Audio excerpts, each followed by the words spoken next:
अगर आप लोगों का इसमें से एक भी डॉक्यूमेंट्स अगर मिस आउट रहा तो आपका एडमिशन कैंसिल हो जाएगा। अगर आप भी 2026 में जोसा काउंसलिंग के बाद या फिर सीसेप काउंसलिंग के बाद फिजिकल रिपोर्टिंग करने के लिए कॉलेज में एडमिशन लेने के लिए अगर आपके पास ये सब में से अगर एक भी डॉक्यूमेंट्स नहीं रहा तो आपका एडमिशन कैंसिल हो जाएगा। तो आखिर हम इस वीडियो के माध्यम से आप सभी के लिए बताने वाले हैं कि आखिर आपको कितना डॉक्यूमेंट्स लेकर के जाना है फिजिकल रिपोर्टिंग के टाइम, चाहे आप आईआईटीज में जा रहे हो एडमिशन लेने के लिए फिजिकल रिपोर्टिंग करने के लिए, चाहे एनआईटीज में, ट्रिपल आईटीज में या फिर जीएफटीआईज में। ठीक है, ये जोसा सीसेप दोनों के लिए बताया गया है, इसलिए आप लोग इस वीडियो को ध्यान से देखिए और वो किस फॉर्मेट में लेकर के जाना है, कितना लेकर के जाना है, हर एक डॉक्यूमेंट्स, ये भी आप सभी को सारी जानकारी बताई गई है। इसलिए इस वीडियो को आप लोग ध्यान से देखिए, इसके अलावा आपको कहीं और देखने का जरूरत नहीं पड़ेगा। ओके, देखिए इंपॉर्टेंट डॉक्यूमेंट्स का बात किया जाए तो सबसे पहला जो है, सबसे फर्स्ट जो है आपका एडमिशन और या फिर सीट अलॉटमेंट लेटर। इसका मतलब क्या हुआ भैया? इसका मतलब ये हुआ कि जो आपका फर्स्ट राउंड में या फिर राउंड 1 से लेकर के राउंड 5 तक में जो आपका सीट अलॉटमेंट हुआ है ना, मतलब जो आपका सीट अलॉटमेंट लेटर यानी जो कॉलेज में आपका एडमिशन हुआ है, जहां पे आप लोग देख रहे हैं कि मेरे को ये कॉलेज मिल चुका है और ये मेरा ब्रांच मिल चुका है, वही आपका सीट अलॉटमेंट लेटर हुआ या फिर उसको बोल सकते हैं एडमिशन अलॉटमेंट लेटर। ठीक है, तो वो चीज आपको पीडीएफ मतलब कि पीडीएफ के फॉर्म में नहीं, वो चीज आपको हार्ड कॉपी लेकर के जाना है, यानी उसका फोटो कॉपी आप लोग करवा लीजिएगा, कम से कम 2-3। ठीक है, ये चीज हम आप सभी को बताएंगे वीडियो के अंतिम में कि हर एक डॉक्यूमेंट्स आपको कितना लेकर के जाना है। ठीक है, इसलिए ध्यान से देखिए। ओके, दूसरा है सीट एक्सेप्टेंस फी रिसिप्ट, यानी आपका कहने का मतलब ये हुआ कि अगर आपको राउंड 1 से लेकर के राउंड 5 तक में जो भी आपको सीट मिला होगा, उसके बाद आप लोग एसएफ जमा किए होंगे, उसके बाद आप लोग फिर पीएफ जमा कीजिएगा। जो स्टूडेंट्स फिर सीसेप काउंसलिंग में पार्टिसिपेट करेंगे वो आईएएफ जमा करेंगे। तो वो तीनों का जो जहां पे आप लोग फी जमा किए होंगे, उसके बाद आपको रिसीविंग मिला होगा, उसका भी आपको जीरोक्स करा करके ही लेकर के जाना है। अब वो कितना लेकर के जाना है वो हम आप सभी को बताने वाले हैं, लेकिन उसका फोटो कॉपी यानी हार्ड कॉपी ही लेकर के जाना है। ठीक है, तो वो सब आप लोग निकलवा लीजिएगा। तीसरा नंबर पे आता है डेट ऑफ बर्थ या फिर क्लास 10 का डॉक्यूमेंट्स यानी मार्कशीट प्लस पासिंग सर्टिफिकेट। यानी डेट ऑफ बर्थ कहने का मतलब आपका यही हो गया कि क्लास 10 का मार्कशीट और आपका पासिंग सर्टिफिकेट। ठीक है, अगर जो सीबीएसई से पढ़ रहे हैं तो उनके पास भी होगा। ओके, और जो बिहार बोर्ड यानी स्टेट बोर्ड से जो एग्जाम दिए हैं उनके पास भी तो होगा। ठीक है, और इसके साथ साथ आप लोग एडमिट कार्ड भी ले लीजिएगा। ठीक है, एडमिट कार्ड यहाँ पे लगता है एरर हो गया है।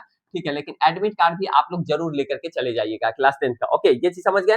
फिर चौथा नंबर पे आता है क्लास 12 का डॉक्यूमेंट्स यानी मार्कशीट प्लस पासिंग ये सर्टिफिकेट, ये भी आपका क्लास 12 का होना चाहिए और इसके साथ भी आपका एडमिट कार्ड होना चाहिए। क्लास 12 का भी आपके पास एडमिट कार्ड आपके पास होना चाहिए। ध्यान से इसका स्क्रीनशॉट आप ये फिर आप लोग लेकर के रख लीजिए। ठीक है, पांचवा नंबर पे आता है ट्रांसफर सर्टिफिकेट यानी माइग्रेशन सर्टिफिकेट, यानी कहने का मतलब ट्रांसफर सर्टिफिकेट भी बोल सकते हो या फिर इसको एसएलसी भी बोला जाता है, स्कूल लिविंग सर्टिफिकेट, या फिर इसको सीएलसी भी बोला जाता है, कॉलेज लिविंग सर्टिफिकेट। यानी इसका कहने का मतलब क्या होता है कि आपने जहां से क्लास 12 जहां से आपने पिछले जो अंतिम पढ़ाई की है, मतलब कि जो आप लोग अब जो कॉलेज जाइएगा, IIT, NIT, triple IT, GFTI, ठीक है, इससे पहले आप लोग जहां से पढ़े हैं, जहां से आप लोग स्कूलिंग किए हैं या फिर कॉलेजिंग किए हैं, वहां से आपको इस सर्टिफिकेट मिलेगा।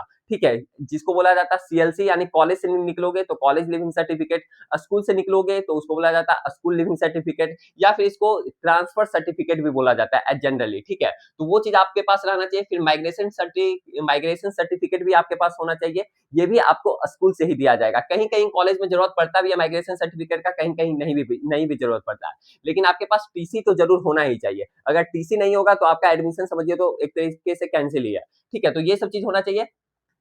फिर 6 नंबर पे कैरेक्टर सर्टिफिकेट भी आपके पास होना चाहिए, ये भी आपका स्कूल से ही मिलता है। ठीक है, तो कहीं कुछ प्रॉब्लम नहीं है। 7 नंबर में आपका आधार कार्ड आपके पास होना चाहिए, जो कि होगा ही। 8 नंबर में आपके पास पैन कार्ड होना चाहिए, अगर नहीं है पैन कार्ड तो आप लोग ये बनवा लीजिए, इन फ्यूचर आपको जरूरत पड़ेगा ही कॉलेज में। ठीक है, कभी कुछ हो सकता है कि लोन टोन लेने के चक्कर में, ठीक है, तो ये सब चीज में या फिर स्कॉलरशिप वगैरह लेने के चक्कर में यहाँ पे जरूरत पड़ता ही पड़ता है। ठीक है, 9 नंबर में इनकम सर्टिफिकेट, जो कि पेरेंट्स का होना चाहिए। ठीक है, अगर आप लोग कहीं कुछ ले रहे हैं, मान लिया जाए स्कॉलरशिप वगैरह या फिर लोन वगैरह ले रहे हैं, तो आपको उस समय इनकम सर्टिफिकेट होना चाहिए और वो कॉलेज में मांगता है। ठीक है, एडमिशन के टाइम आपके पास होना चाहिए, ये सब चीज होना चाहिए। किस फॉर्मेट में होना चाहिए और कितना होना चाहिए, ठीक है, सब कुछ हम आप सभी को बताएंगे। कैटेगरी सर्टिफिकेट, अगर आप लोग ईडब्ल्यूएस ओबीसी कैटेगरी से बिलोंग कर रहे हैं तो आपके पास 1 अप्रैल 2026 के बाद का होना चाहिए। ठीक है, और अगर आप एससी एसटी पीडब्ल्यूडी से हैं तो आपका कभी कभी चल जाएगा, लेकिन अगर आप ईडब्ल्यूएस या फिर ओबीसी कैटेगरी से बिलोंग करते हैं तो आपका 1 अप्रैल 2026 के बाद का होना चाहिए। देखिए 11 नंबर में हो गया कैंसिल चेक या फिर बैंक डिटेल्स। जो आपने जोसा काउंसलिंग में जैसे ही आप एसएएफ जमा किए होंगे, उसके बाद आपका कैंसिल चेक या फिर बैंक डिटेल्स भी मांगा होगा, तो वही चीज फिर से आपको लेकर के जाना है। ठीक है, समझ रहे हैं ना? बैंक का डिटेल्स यानी बैंक का पासबुक वगैरह लेकर के चले जाइएगा। ओके, जो आपने दिया था एसएफ जमा करने के बाद, ओके, जो कि विथड्रॉ करने के बाद जो पैसा जो रिफंड होता है, तो यही बैंक अकाउंट में होता है ना।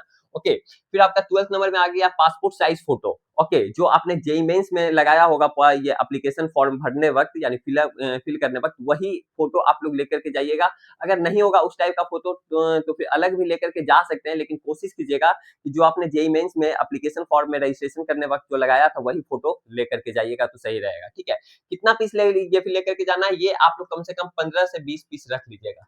15 से 20 पीस आप लोग इस फोटो को रख लीजिएगा। ठीक है, क्योंकि देखो भाई, इसमें जितना भी चीज हम आप सभी को बताएंगे, सारा कुछ सही और सटीक बताएंगे। ठीक है, इसमें एक भी डॉक्यूमेंट्स अगर आपका मिस आउट होता है तो काफी फिर मुश्किल है, मुश्किल का सामना आपको करना पड़ सकता है। ठीक है, और यहाँ पे जितना भी आपको डॉक्यूमेंट्स बताया गया है, इसके अलावा भी आपको एक डॉक्यूमेंट्स लगने वाला नहीं है, सब कुछ बताया गया है। ठीक है, तो अगर आपको इसके अलावा भी कुछ डाउट हो रहा है तो आप लोग इस नंबर पे कॉल करके अधिक से अधिक जानकारी को प्राप्त कर सकते हैं। 7667140322। इस नंबर को आप लोग अभिजीत भैया या फिर विद्या दैनी एकेडमी के नाम से सेव कर लीजिए। और जो भी स्टूडेंट्स अभी सीसेप काउंसलिंग में पार्टिसिपेट करने के बारे में सोच रहे हैं, तो आप लोग सीसेप काउंसलिंग को भी पार्टिसिपेट कर सकते हैं। इसमें काफी काफी नीचे रैंक वाले को भी एडमिशन होता है। अगर जिनको मान लिया जाए जोसा में सीट अलॉट हो गया है, तो आप लोग पीएफ जमा करके आप लोग सीसेप काउंसलिंग में भी जरूर पार्टिसिपेट कीजिए। इससे आपको बेहतर ही सीट वहां पे मिलने का चांसेस है। ठीक है, तो कैसे ज्वाइन करना है, इसका जो लिंक है इसी वीडियो के डिस्क्रिप्शन बॉक्स में दिया हुआ है। वहां से जा करके आप लोग को 999 प्राइस पे करना होगा, सब कुछ फुलफिल करना होगा, फिर आराम से आप लोग सीसेप काउंसलिंग को सपोर्ट को ज्वाइन कर सकते हैं। देखिए, सीसेप काउंसलिंग में क्या होता है कि लाखों रैंक वाले को मिलता है, लेकिन वहां पे क्या होता है कि बशर्ते आपका चॉइस फिलिंग सही तरीके से होना चाहिए। अगर आपका चॉइस फिलिंग सही तरीके से होगा तो आपका काफी ज्यादा चांसेस है कि आपको सीट मिलेगा ही मिलेगा। ठीक है, तो आपको ऐसा नहीं बोल रहे हैं कि आप मेरे से करवाइए, आपको जहां अच्छा लगता है वहां से करवाइए, लेकिन आप ये चीज देख लीजिए कि उनके पास 3 से 4 साल का एक्सपीरियंस है कि नहीं, क्या उनके पास एक्सपर्ट लोगों का टीम है या नहीं। ठीक है, तभी वो आपको सपोर्ट दे पाएंगे। ऐसे सपोर्ट फिर मतलब एक तरीके से बोलते हैं सब लोग, लेकिन करते नहीं है। और मेरा ऐसा रहता है कि हम बोलते हैं जितना और उतना हम लोग करते हैं। ये आप लोग देख सकते हैं, स्टूडेंट अभी जितना लोग मेरे देख रहे होंगे उनको पता भी होगा कि आखिर अभिजीत भैया क्या है। ठीक है, हम लोग मतलब कि एक तरीके से 12 बजे रात में भी कोई अगर स्टूडेंट कॉल करता है तो हम रिसीव करते हैं खुद, हम खुद रिसीव करते हैं।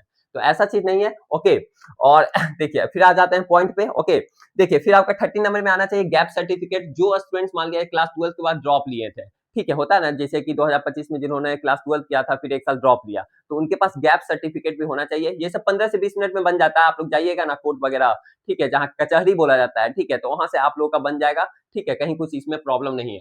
ठीक है, ये मतलब कि एक 100 रुपया का शायद अष्टम पेपर लेना होता है, उसमें सब कुछ लिखना होता है, फिर ये बन जाता है। ऐसा कोई दिक्कत नहीं। अगर कुछ दिक्कत होगा तो नंबर पे कॉल करके आप लोग पूछ सकते हैं। ओके, फिर आपके पास 14 नंबर में जेई मेंस का और एडवांस का एडमिट कार्ड। जो स्टूडेंट जेई मेंस यानी एनआईटी ट्रिपल आईटी जेएफटीआई में ले रहे हैं एडमिशन, तो उनके पास जेई मेंस का एडमिट कार्ड, और जो आईआईटीज में एडमिशन ले रहे हैं उनके पास दोनों का एडमिट कार्ड होना चाहिए, मेंस का भी और एडवांस का भी। फिर आपका जेई मेंस और एडवांस का रैंक कार्ड, जो आपका परसेंटाइल और जिसमें रैंक दोनों शो हो रहा है, वही आपके पास रैंक कार्ड होना चाहिए। ऐसा नहीं कि आप लोग जनवरी से ही ये सेशन वाला रैंक कार्ड लेकर के चले जाइएगा जिसमें कि रैंक मेंशन ही नहीं है। नहीं, उसमें रैंक भी मेंशन होना चाहिए। नहीं, अप्रैल के बाद वाला जो आप लोग अप्रैल सेशन में एग्जाम दिए थे, या जो स्टूडेंट जनवरी सेशन में ही केवल एग्जाम दिए थे, तो उनके पास भी अप्रैल के बाद जो रिजल्ट आउट हुआ था ना, वो आपके पास रिजल्ट होना चाहिए। कई सारे स्टूडेंट क्या काम करते हैं ना कि जनवरी वाला मतलब जनवरी सेशन में एग्जाम देते हैं, ठीक है, और अप्रैल में फिर वो नहीं देते हैं, और जेईई मेंस का जो जनवरी सेशन में जो एग्जाम दिया उसका रिजल्ट आउट निकाल लेते हैं, अप्रैल के बाद निकालते नहीं है, तो उनका रैंक मेंशन ही नहीं रहता। तो भाई जो आप लोग जेईई मेंस का एग्जाम दिए हो, ऐसे तो आपको पता ही होगा रैंक वगैरह सब कुछ, क्योंकि आप लोग जोसा का काउंसलिंग करवा लियो, फिर सीसेप का अगर करवाओगे तो आपके पास तो रैंक वगैरह सब कुछ पता ही होगा। ठीक है, तो इसमें इतना बोलने का जरूरत नहीं है। ओके, फिर आपके पास एंटी रैगिंग सर्टिफिकेट होना चाहिए। एंटी रैगिंग सर्टिफिकेट कहने का मतलब ये होता है कि कॉलेज में जाने के बाद देखते होंगे फर्स्ट ईयर में अगर आप लोग जाइएगा तो सीनियर वगैरह रैगिंग करते हैं, तो रैगिंग वगैरह सर्टिफिकेट बनवा लीजिएगा। अब तो ऐसा नहीं होता है, पहले होता था, अब ऐसा कुछ खास नहीं होता है। ठीक है, 17 नंबर में चॉइस फिलिंग पीडीएफ, जो आपने चॉइस फिलिंग किए था, मतलब किए थे, उसका आपके पास पीडीएफ होना चाहिए, ठीक है। फिर हो गया प्रोविजनल सीट अलॉटमेंट, ये आपके पास होना चाहिए। 19 नंबर में आपके पास मेडिकल सर्टिफिकेट होना चाहिए जो आपने जोसा में किया था, ठीक है, जो आपने एंश्योर 7 करके, ठीक है, वही चीज होना चाहिए। फिर एन एक्स्ट्रा डॉक्यूमेंट, यानी कुछ भी आप अगर पोर्टल पे जमा करते हैं, कुछ भी अगर उस टाइप से डॉक्यूमेंट्स वगैरह आता है, रिसीविंग वगैरह कुछ मिलता है, ठीक है, हॉस्टल सबका कुछ भी, ठीक है, तो आपके पास वो भी डॉक्यूमेंट्स वगैरह रख लीजिएगा अगर कुछ एक्स्ट्रा है तो, ठीक है। तो ये सब चीजें अब वो कितना फॉर्मेट में लेकर के जाना है मैं आप सभी को बता देना चाहता हूँ। देखो भाई, हर एक का आपको ओरिजिनल तो लेकर के जाना ही जाना है, वहां पे ओरिजिनल भी जमा होगा, ठीक है। जैसे कि क्लास 10 का मार्कशीट हो गया, पासिंग सर्टिफिकेट हो गया, क्लास 12 का हो गया, फिर आपका सर्टिफिकेट क्या बोलते हैं ट्रांसफर सर्टिफिकेट हो गया, जिसको कि बोला जाता है टीसी, ये सब आपका ओरिजिनल भी लगेगा। और साथ ही साथ आप लोग इस ये सब सारा का कम से कम 3 से 4 हार्ड कॉपी लेकर के चले जाइएगा। फोटो का तो हम बात बोल ही दिए थे, पासपोर्ट साइज फोटो का 15 से 20 पीस, लेकिन इसके अलावा जितने पास आपके पास डॉक्यूमेंट्स है 15 से 20, इसका तो ओरिजिनल लेकर के जाना ही जाना है। इसके अलावा आपके पास 3 से 4 हार्ड कॉपी होना चाहिए। उतना ऐसे जरूरत नहीं पड़ेगा, 2 से 3 ही ये पड़ेगा, लेकिन तब पर भी आप लोग 4 इसका हार्ड कॉपी निकाल के लेकर के चले जाइएगा। क्यों वहां पे बेकार का, देखिए प्रॉब्लम में नहीं आना, आपके पास एक्स्ट्रा होना चाहिए, समझ रहे हैं ना बात को, ताकि वहां पे दिक्कत नहीं हो, परेशानी नहीं हो, क्योंकि एडमिशन का टाइम है भाई। थोड़ा सा अगर प्रॉब्लम हो जाएगा, कोई भी डॉक्यूमेंट्स में मिस आउट हो जाएगा तो फिर काफी ज्यादा प्रॉब्लम हो जाएगा, ठीक है। तो आपके पास क्या लगेगा, 3 से 4 इसका हार्ड कॉपी निकाल लीजिए, यानी जीरोक्स आप लोग करवा लीजिए।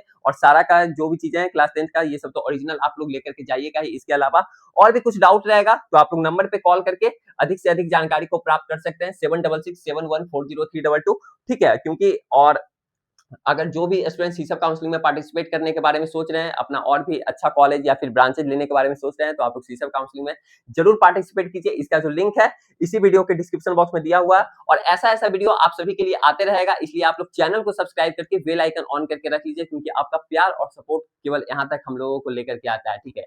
मानते हैं चैनल काफी छोटा है, लेकिन आप लोगों को सपोर्ट एनी टाइम करते रहेंगे, आप लोगों का प्यार और सपोर्ट रहेगा तो एक दिन ये भी चैनल धीरे धीरे ग्रो होगा ही, और हो ही रहा है, ठीक है। आप लोग का ये प्यार और सपोर्ट से, तो इस तरीके से आप लोग बनाए रखिए। फिर मिलते हैं आप सभी के साथ आगे आने वाला वीडियो में। आप लोग कमेंट सेक्शन में कमेंट करके जरूर बताइएगा कि नेक्स्ट वीडियो आपको किस टॉपिक पे चाहिए। Bye bye, take care.